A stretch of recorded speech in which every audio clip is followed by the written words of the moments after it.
One other site that I'd like to show you on the A to Z index, this time I'm going to click on T for technology support, or technical support, I'm sorry.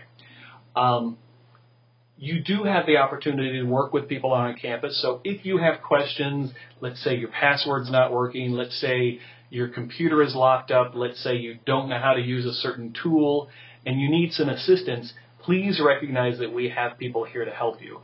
Now you can see their hours here. They're not here 24 hours a day, but they are here 7 days a week, and they're here most of those traditional hours.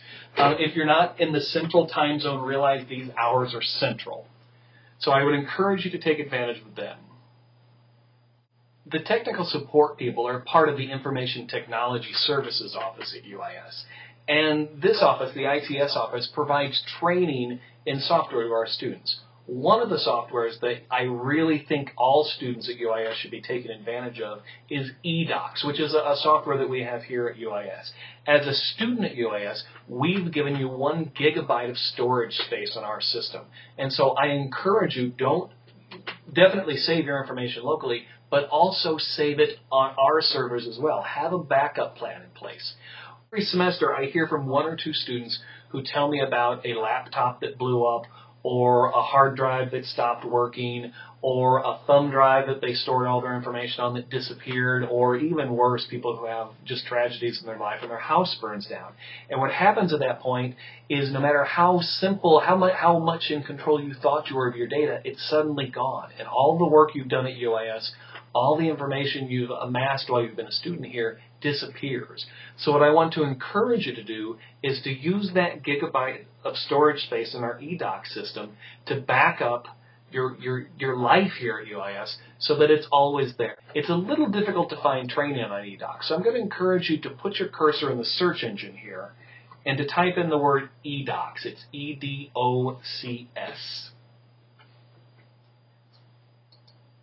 And I went ahead of you a little bit and I figured out it's actually the second link you want to click. If you click on the second link, you'll see a series of ITS workshops.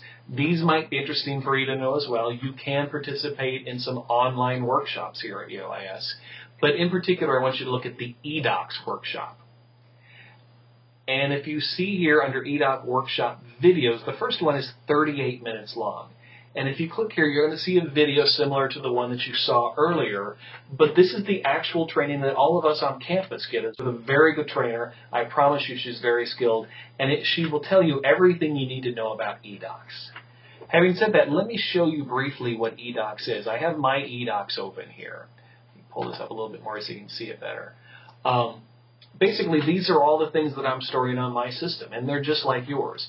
A couple things that I might note is that eDocs allows you to keep things private or to share things depending upon what you want to do.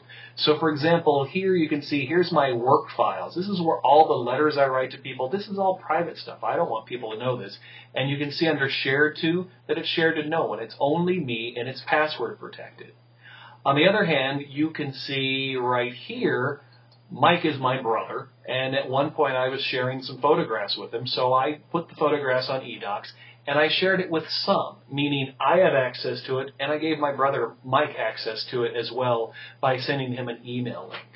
I also have the ability to do web pages. Let's see if I have a web page here. Here is... Let me find, where's the one I'm looking for? Well, I can't find one. Let's look at this one, Season 17. It doesn't matter what the web page is. It's just a web page. But this one I've given access to everyone. And what I have in this folder, Season 17, are all of the HTML files and all the graphics and all the media that I want people to access on that website. So the nice thing about eDocs is it can be as secure or as open as you want it to be. You get to choose what it is.